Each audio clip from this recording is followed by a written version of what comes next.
All heads hang down. All heads hang down. Aww. I always talk about underrated wrestlers.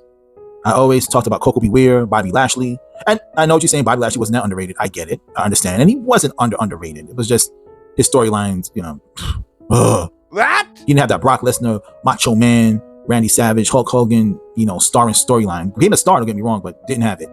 But this is another underrated wrestler that I believe, because of Hogan and the interviews I've seen, the documentaries I've seen, that he was sabotaged in his career. What? Really walked away because Hulk Hogan, to me, I used to love him growing up, but now looking at Hulk Hogan, his overinflated ego and how he did Ultimate Warrior and how he did a lot of people dirty. That dude, Hogan, is dirty.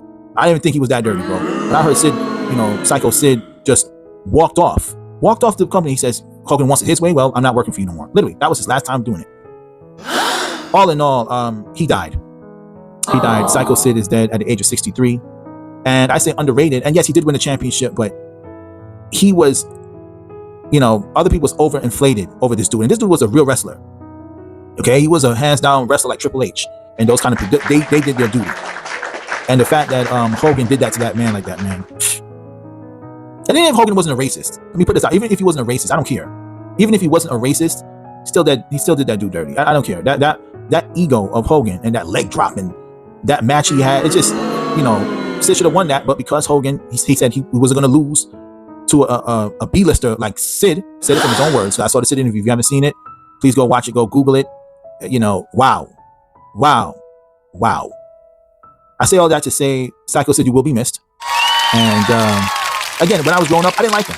I didn't give him a chance. He wasn't like my favorite heel, like a Triple H or a Randy Orton or a Brock Lesnar or, one of those guys. He wasn't that until later on in life when I started watching his old school wrestling.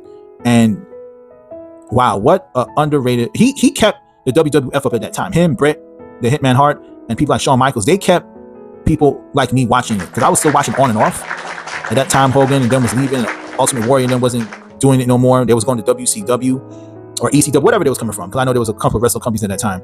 But I say all that to say, he kept, especially him. I'm not giving all this credit to Shawn Michaels and Bret, but he kept that heel thing he did. He kept people interested. Yes. So again, all heads down to my man Sycho Sid. May you rest in peace, brother.